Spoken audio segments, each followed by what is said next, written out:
Hey there, this is Dr. Shivam. I hope all of you are doing great.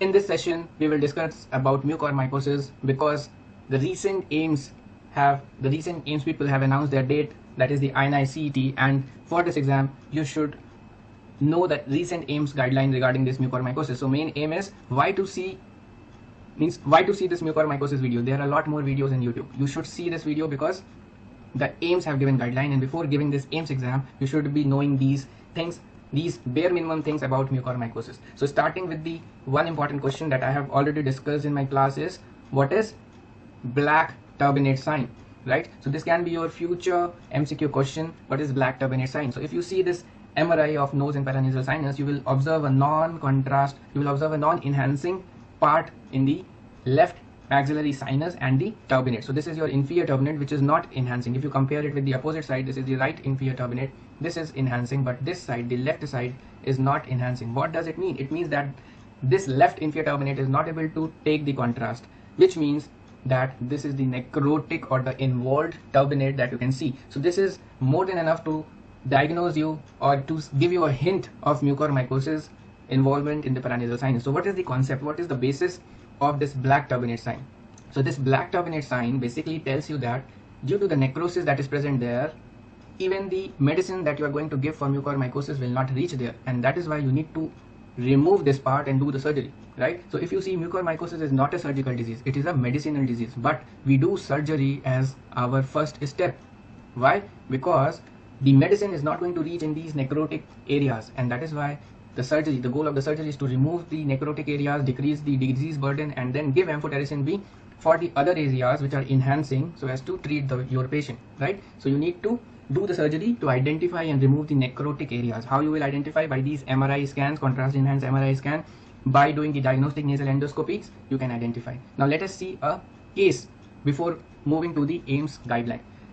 A 66-year-old man with diabetes, right? So there are some highlighted thing that you need to point while you read the question. Here is old age, one.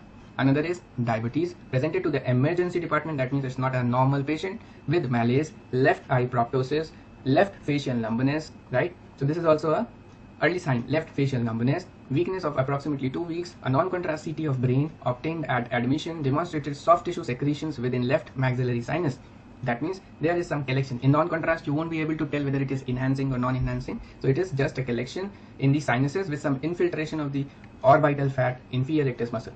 Now, if you think in a normal sinusitis case, the infection or the secretions just remain in the sinuses. They don't go to involve the extraocular muscles, the fat, and the orbital content. Here, what we are seeing is it is involving the orbital fat, the inferior rectus muscle. That means this should give you a hint that this is not something which is usual. This is something which is fatal and involving the orbital content also. The patient was placed on IV antibiotics. MRI of the brain was performed, which demonstrated maxillary sinus opacification, focal lack of enhancement of the nasal turbinate mucosa, and enhancement of the inferior rectus muscle. So the things to note for you is there is lack of enhancement of nasal turbinate mucosa. What again it tells is low signal intensity of the affected turbinate on T2 weighted images of the MRI, right? So this tells you that the contrast is not able to reach the turbinates, which is an early sign of the mucormycosis or the necrosis being done by the fatal fungus, right? And this enhancement of inferior rectus muscles tells you that there is involvement of the orbit also with the fungi. So if we consider 3 or 4 radiological signs that you should remember for mucormycosis, your one will be black turbinate sign. Second, for orbital involvement, which is very important to know so as to plan the management, is medial rectus muscle enhancement or thickening. So medial rectus muscle enhancement or thickening will serve as an early indicator of orbital involvement, right? Third is your optic nerve enhancement. So if the optic nerve is thickened or enhanced, this is going to tell you that there is optic nerve neuritis or optic nerve is involved. Fourth is cavernous sinus thrombosis. So you need to see that whether the cavernous sinus is also involved or not, right? Now coming to the management protocol that is given by the AIMS Rishikesh Uttarakhand, the PDF you will get in my Telegram group. I'll post there. Do download it and review it after we finish this video, right? So one question that they can start is how you are going to manage this pandemic, this mucormycosis pandemic at your hospital or in AIMS. If you are a team head there, what all you will do? There will be some 3 to 4 options, right? So 4 options. So you should know what you are going to do. So the first step is to form a multidisciplinary team that is going to consist of different department, people from different department. That means ENT medicine, oral and maxillofacial surgery, ophthalmology, neurosurgery, pediatric surgery, microbiology, pharmacology, and PSI, right? And other department as per involvement. What these all people are going to do? These people are going to assess the situation from time to time, provide guidelines for prevention and treatment, manage the patients, and give public oriented messages from the learnings they are having with this epidemic and the treatment they are offering, the results they are getting, right? Very important is to have a separate ward OT or an extra OT to be arranged as per the clinical load. As the number of cases are on rise, you might require to have an extra OT so as to manage these cases. Why? Because the first step is to operate. Without this operate thing, your medicines are not going to work. So you need to first remove the disease, whatever you are able to, and then give the medicinal treatment. So multidisciplinary team is a very important step that will help you to prevent and early diagnose and early treat and better manage your mucormycosis. Right now, this mucormycosis not only does the rhinocerebral mucormycosis, it does different types of mucormycosis. So I'll show you. It not only causes this sinus mucormycosis, which is the rhino-oculocerebral mucormycosis, but it causes a variety of mucormycosis that you should know. So one is your rhino-orbitocerebral mucormycosis. Another is your cutaneous and soft tissue mucormycosis, pulmonary mucormycosis, gastrointestinal mucormycosis, mucormycosis of bones and joints, disseminated mucormycosis. So the symptoms, signs, these you can read. I'll just tell you about the most important ones, that is the rhino-orbitocerebral mucormycosis, which is occurring nowadays and high on the incidence. So you must not neglect and must suspect any patient, any post-COVID patient with immunocompromised status or diabetic or on steroid for long duration for mucormycosis if he or she is having nasal stiffness, foul smell, epistaxis, nasal discharge, unilateral facial edema, facial numbness, diplopia, proptosis, pain, redness around the eye, loss of vision or decreased vision, restricted eye movement, palatal or palpebral fistula, blackish discoloration over bridge of the nose or palate, prolonged fever, headache, toothache, loosening of teeth, jaw involvement, altered mental status. So why jaw involvement? Because it is also involving hard palate, right? Loosening of teeth, altered mental status. Why? Because this might go into the brain also, right? So cerebral part, it can through the sinuses, through the orbit, it might reach into the brain also. And knowing little about mucormycosis, which I think everybody of you know, is it is a very aggressive angioinvasive fungal infection which is acquired primarily by the inhalation mode. How? By the inhalation of environmental sporangiospores, which are very small, 3 to 11 micron, right? In immunocompromised hosts, not in everybody, but in immunocompromised hosts, or direct entry during trauma, and then it causes infection. Now, more important things are to know very basic detail about this mucormycosis, that which family it belongs to, right? So mucormycosis are basically the microorganism which belongs to, so this is whole family or the description about mucormycosis. The kingdom is fungi, division is Zygomycota, class is Mucormycetes, order is Mucorale, family is Mucoracea, and genus is Mucor. So there are 3 different organisms that you will get in this mucormycosis. Not only Mucor, but Rhizopus and Absidia also. Right, so not only Mucor causes mucormycosis, Rhizopus and Absidia also causes mucormycosis. And if you ask me, but which one is the most common among 3? So Rhizopus is the most common among these things. So these fungi are saprophytes of soil, manure, and decaying vegetables, and that is why it is said to keep away the patient from these decaying and these materials, these vegetables, decaying materials, so that they don't get these fungi. Now I want to make you see how these look like and how you will differentiate it from other. How you will differentiate Mucor from Rhizopus and from Absidia and Aspergillus. So if you see mucormycosis, we already told that the order is Mucorales. Rhizopus is the most common organism, others are Absidia and Mucor.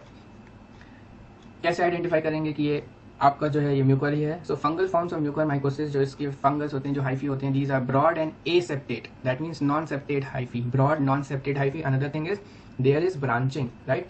But that branching are irregular and they are wider than Aspergillus. That means the Aspergillus, if you see, these organisms have branching like if you see here in this picture, around 45 degree, that is acute. So Aspergillus species are thinner, septate with regular branching, and they branch at acute angle. So Aspergillus is very different from this Mucor. How? Aspergillus are thinner, septate, regular branching, and they branch at acute angle of 45 degree, while Mucor are broader. These are aseptate, have irregular branching, and they branch at 90 degree, right? So very contrasting features, and this is one of the histopathology for the Mucor to identify, right? So these organisms are wider than Aspergillus, branch irregularly, branching is greater than other organism, and usually approaches 90 degree. The special feature is angioinvasion is common, and they may elicit intravascular thrombosis, right? And thus it will cause marked inflammatory response. Now one more thing here only I want to tell you is about the culture. So how they will look in culture? They look in culture like this. So in SDA agar, they will look this white colony. In potato dextrose agar, again white. So many people are now saying it as black fungi. These mucormycosis are not black fungi. People are just naming it as black fungi, but these mucormycosis are really not black fungi, right? So don't get misguided by the media people and what everybody is telling you. Now coming to another important question, that is, what are the risk factors when you are going to suspect a case of in which patients, in what population? So just 10 points you have to know, and it is a very easy, very easy. Why very easy? Because a lot more people are talking about it. So if there is a case of severe COVID-19 being recently treated, that means less than 6 week severe COVID-19 patient. Why severe? Because these severe patient must have got some steroid, they must be in immunocompromised state, so there is risk of them getting this mucormycosis. Uncontrolled diabetes mellitus, chronic granulomatous disease, HIV, AIDS, primary immunodeficiency states, right? Use of immunosuppression by steroid, any dose which is greater than 3 weeks or high dose greater than 1 week. So not like in many cases the steroids are given in low dose for short duration. So those are not at all for risk of mucormycosis. So there is general consensus that everybody who is getting steroid will get mucormycosis. This is not the case. Steroid use for greater than 3 weeks or a high dose for greater than 1 week predisposes a patient for mucormycosis. Prolonged neutropenia, very important. Trauma, burns, IV drug abuses, prolonged ICU stay, post-transplant or malignancy. Voriconazole therapy, very important. Voriconazole therapy is also a risk factor for mucormycosis. Desferoxamine and other iron overloading therapy. Why? Because this ferritin, mucormycosis fungus has a binding tendency for ferritin. Contaminated adhesive bandage, wooden tongue depressor, adjacent building construction, hospital linen, renal failure, diarrhea, malnutrition, low birth weight, infant, children and adults. Right? Now coming very fast to the diagnosis part. What all laboratory investigations you are going to do for such cases if they present to you? So for blood parameters, you would see CBC, ESR, fasting blood sugar, postprandial, HbA1c for diabetes, LFT, KFT, viral markers for immunocompromised state. Diagnostic nasal endoscopy plays a very important and pivotal role to early identify. Now it is a general consensus that every severe COVID-19 patient or long stay patient or with steroid, they should get a diagnostic nasal endoscopy done at the discharge, right? And at every week for screening, every week for mucormycosis early detection. Why? Because it is very bad disease. How you are going to detect? Huge amount of crusting, blackish crusting, debris, scab, granulation, discolored mucosa, either darkened or pale, decreased bleeding, right? So that dead tissue is there bleeding. On probing also you are not getting any bleeding. Insensate mucosa, there is no sensation, no pain. That means that part has been involved with the fungus. Second very important thing is imaging, radiology and radiology. It gives you a route map of what you are going to do in future, how you are going to manage. So CECT of nose and paranasal sinus, this will give you an idea whether and to what extent the disease is present. So there is erosion and thinning of bone, enhancement of the muscles like masticatory muscle, mucosal thickening in the sinuses, and changes in the fat plate. CE MRI is very important imaging where you can detect the eye involvement, where you can detect the optic nerve involvement, optic neuritis, intracranial involvement, cavernous sinus thrombosis, infratemporal involvement. So MRI is must to do. So if you ask me one investigation that you should do as a part of radiology, I will order CE MRI of brain orbit and face, because this is not only telling you the amount of disease that is there, but also telling you which all part the necrosis is present, so that you can remove them endoscopically or by the surgery, whatever you have decided. So we'll come to the management part कि कब क्या surgery करेंगे for mucormycosis, किस stage पे क्या step लेना है, right? So we will come to that. Now coming to the microbiology part, that is the KOH staining and microscopy. So you can order a direct microscopy and histopathology with special strains like PAS. Typical finding we have already discussed, that is aseptate or non-septate, ribbon-like hyphae and angioinvasion, 90-degree branching, irregular branching, wide fungus, right? So this chart is not very clear. I'll move to the other part for this. So basically what it is telling is sample collection and transport, right? So yeah, I'll just discard this. Wait. So very important is how you are going to collect the sample and in which material you are giving the sample. So it is very important that all the smear, all the staining should be collected in saline, right, to diagnose the presence of fungi. For culture, again, it is to be given in saline for diagnosing the type of fungi. For histopathology, it should be given in 10% formalin for seeing whether it is fungus, bony lesion or any malignancy. Now some important points from which you might get question is how you are going to give the sample. So sample should be collected aseptically in a sterile container, transported to the laboratory within 2 hours. You should not delay in transport. Another thing is avoid sending swabs. Avoid sending swabs if there is pus or some fluid collection, or where you can see some necrotic tissue. Why I am saying avoid sending swabs in those cases? Because this will give you a false negative report. When there is some secretion, when there is some pus, the best sample is aspirate that fluid, aspirate that pus, and send it for the fungal staining culture and histopathology. That is the best. Don't take swab from the pus, don't take swab from this collection, right? Because this will give you a false negative report. Again, very important, then if you are taking with swab, you have to remember that your swab should not be dry swab, right? So never use a dry swab to collect a specimen. Why? Because if it is dry, the fungus and all will go into the cotton, and when the microbiologist will inoculate for the culture, the fungus might not grow. So what you have to do is you have to dip the swab in a normal saline and then take the swab. So this is very important. You might get in the option which of the following should not be done. So dry swab should not be used to collect the specimen. And another thing is regarding the from where you are going to collect the specimen. So depending upon the disease, what type of mucormycosis it is, you will collect the specimen. Now again, if we move to our slide, the PPT, right? So if it is ROCM means rhinocerebroorbital mucormycosis, then you will use scraping or exudate from the nares, hard palate if it is involved, sinus material biopsy from the extracted tooth sockets, endoscopic collection of the debrided tissue, right? And unacceptable specimen is nasal dry swab. So nasal dry swabs are not accepted. You have to give multiple specimens, one from exudate from the nose, from the nares, and that should not be dry, it should be wet. Hard palate lesion, sinus material biopsy from the extracted tooth sockets and all. If it is cutaneous, then you have to aspirate the collection from the sterile needle and syringe from the abscess, undrained abscess, right? And then if it is pulmonary, sputum or the bronchial brush washing. If it is gastrointestinal, then endoscopic biopsy of the lesion and biopsy of the lesion if it is gastrointestinal.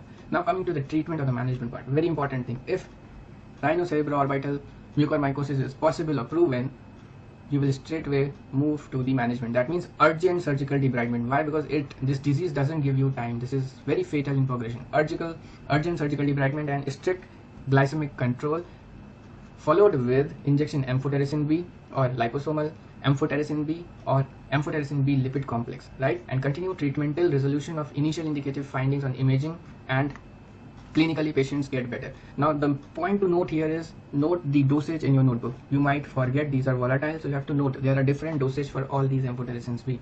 Injection amphotericin B is 1 to 1.5 mg per kg per day.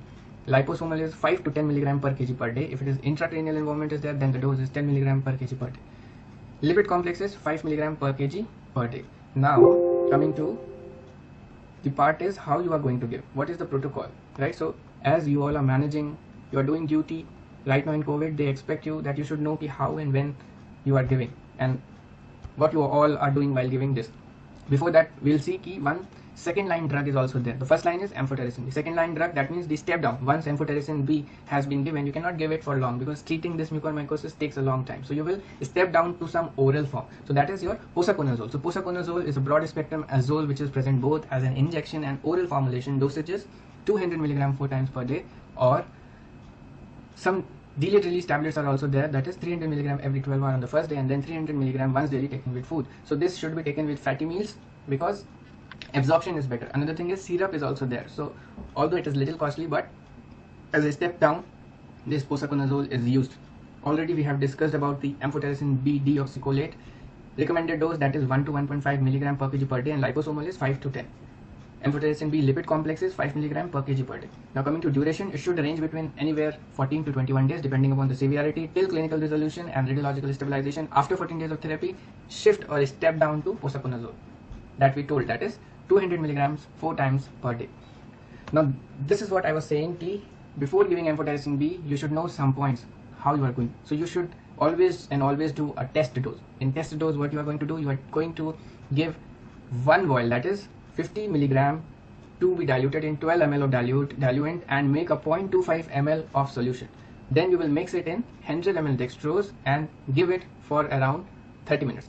So injection liposomal amphotericin B, one vial which is 50 mg is diluted in 12 ml of diluent to make a solution, and then 0.25 ml of that. That means 1 mg of the solution is mixed with 100 ml of dextrose and given in 30 minutes. Then you will observe for the reaction, observe for the fever, If everything is okay, you will move to the next step. Next step is pre-hydration. So before giving amphotericin B, you have to take care of the kidneys, right? So you will pre-hydrate the patient. 500 ml of NS over 30 minutes to reduce the risk of renal toxicity, hypokalemia. 500 ml of NS with 1 ampoule of KCl, that is 20 millimole. Very, very important, right? Therapeutic doses 5 to 10 ml, 5 to 10 milligram per kg per day. Amphotericin B in 5 ml of D5 with 10 units of HIR over 3 hours. So this should be covered in a black sheet, so that because it is a sensitive, it is light sensitive drug.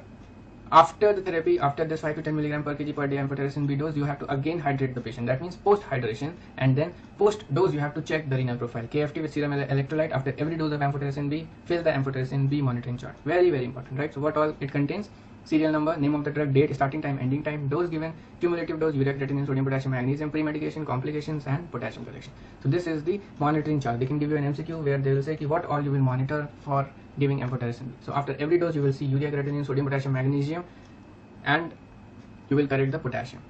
In a similar way, there are other things for amphotericin B, deoxyfolate and liposomal 1. So you can see it from the PDF that will be there in the Telegram group. I am not going into all of them, all of the details. One important thing you can notice in pediatric conversions that are patients that are less than 30 kg, dose is same but fluid dilution is 10 to 12 milligram, and the therapy for oral posaconazole, the dose is 18 to 24 milligram per kg per day in 3 to 4 divided doses, and IV dose is same. Right now, the surgical management, where the ENT surgeons comes into play, the ophthalmologist comes into play, right? So what you are going to do, you are going to do surgical debridement. But what kind of surgical debridement? Early surgical debridement, right? So early surgical debridement in all the patient is must and recommended. For eye, what you can do is you can give a transcutaneous retrobulbar amphotericin B, that is called TRAMB. So note this point, TRAMB. They might ask you in TRAMB what you give, how much you give. So transcutaneous retrobulbar, so they can give you an image where the doctor is giving transcutaneous retrobulbar amphotericin B, that is called TRAMB, 1 ml of 3.5 milligram per ml of amphotericin B, 1 milliliter of 3.5 milligram per ml, right?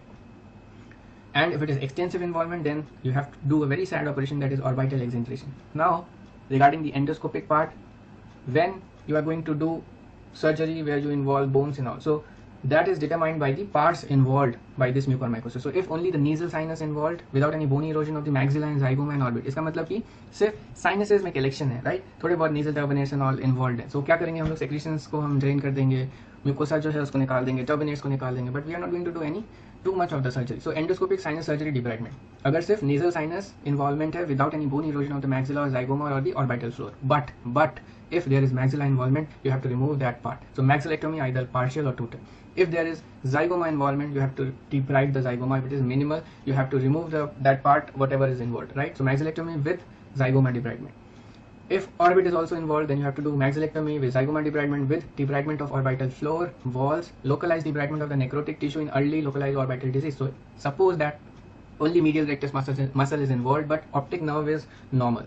That means if vision is normal, we will always try to save the vision. That is what the current guidelines say, right? But many surgeons, they don't prefer to do that also because this disease is so bad, right? So this disease doesn't give you a second chance. But for theory purpose, just remember that you are not going to remove the eye if the vision is okay, right? So you will just debride the necrotic part and treat the rest of the part with amphotericin B. So debride the orbital floor, walls, whichever is involved. Localize debridement of the necrotic tissue in early localized orbital disease. If only some muscles are involved, you can debride them with the micro debrider. So there is an instrument called micro debrider by which you will remove that necrotic part with the help of endoscope. Exenteration of the eye only in some particular cases, when there is vision loss, when there is total ophthalmoplegia due to mucor, when there is chemosis, when there is necrosis of the orbital tissue, right? So loss of vision is not always an indication of exenteration, but in particular cases where you will see you have to save the life, the involvement is extensive, vision loss is there, you will have to remove the eye. So if there is vision loss, total ophthalmoplegia, chemosis, necrosis of the orbital tissue, you have to exenterate the eye. If frontal bone and skull base is involved, if only anterior table is involved, you will debride. If posterior table is involved, you will do the cranialization. That means you will remove the frontal part and you will do the cranialization. Posterior table also you will remove. Debridement of whatever osteomyelitic skull bone and the cerebral parenchyma safely, whatever is involved. Right now, this was the most important things that you have known by this time. Only some few normal and generalized things that are left is how you are going to prevent and what is the SOP for the humidifier. So you will be hearing a lot of news that this mucor is not due to steroid. Why? Because steroid was being used for so long in so many diseases like rheumatoid arthritis and many other autoimmune diseases, even in high doses for long, but nobody was getting this mucor. पहले mucor तो इतना नहीं होता था. We were doing it like in my 3 years of MS tenure. I have seen 2 cases of mucor. I have done 2 orbital exentrations. So इतने cases नहीं थे जैसे अभी गुजरात में 500 केसेस हैं. तो इसका क्या कारण है? So one of the reason that people are speculating is use of industrial oxygen or use of the means not proper cleaning of the humidifier. So what you should do, always use distilled or sterile water. So these one question you can expect from this table also. So use of distilled or sterile water. Never use unboiled tap water or mineral water. Fill up to about 10 mm below the maximum fill line. Do not let the water level pass below the maximum fill line. Water level should be checked twice and topped up when required. Water in humidifier should be changed regularly, daily. Humidifier should be washed in mild soapy water, rinsed with clean water and dried in air before reuse once in a week for the same patient, and in between patient all the components of the humidifier should be soaked in mild antiseptic solution for 30 minutes, rinsed with clean water and dried in air. So I don't know how people are going to do this, but these are really important, which I think might make some difference in reducing the number of mucormycosis. Prevention is the best thing that we all know in current time. So in current time of pandemic, we all know when we don't have much of the treatments option, the prevention is something which we should give emphasis on, right? So environmental cleanliness, that means no exposure to decaying organic materials like breads, fruit, vegetables, soil, compost, excreta. Control hypoglycemia, very important. Glucose monitoring in COVID-19 requiring steroid therapy. So basically those patients with steroid therapy, you have to monitor glucose, maintain it with insulin. That means control the hypoglycemia.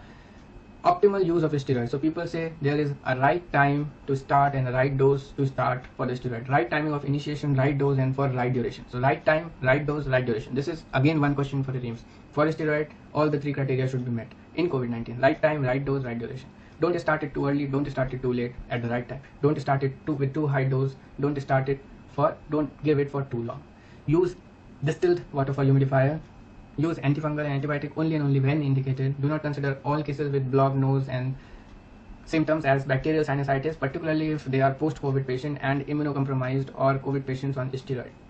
Simple tests like pupillary reaction, ocular motility, sinus tenderness, palatal examination should be included in normal and routine examinations for all the COVID-19 patients. So this is very important, or this has become now very important to screen and early diagnose patients of mucormycosis in COVID-19 recovered patients or COVID-19 patients. So there are 2 subsets of patients in COVID-19 that are getting mucormycosis. One which are still COVID positive and one who have recovered from COVID-19 and then got this mucormycosis, right? So this was a very brief description of the mucormycosis which the AIIMS Rishikesh has given, and I thought it is important for you to know this because a lot more questions they can ask from this topic because this is so much relevant in present scenario.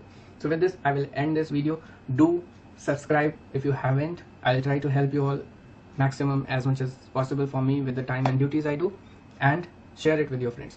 So I hope you are doing good in this pandemic. Don't lose hope. I think this AIIMS has given you one push because the NEET PG was getting delayed. You all are already, the situation is so uncertain and everybody is so uncertain and lazy with things, right? So this AIIMS has given you a push and a reminder that you should keep reading, right? Don't stop, keep reading, keep doing little extra every day, and finally things will be aligned with time, right? So times are uncertain, but I would pray and suggest you to be healthy, to keep yourself and your family healthy and happy, and play safe, right?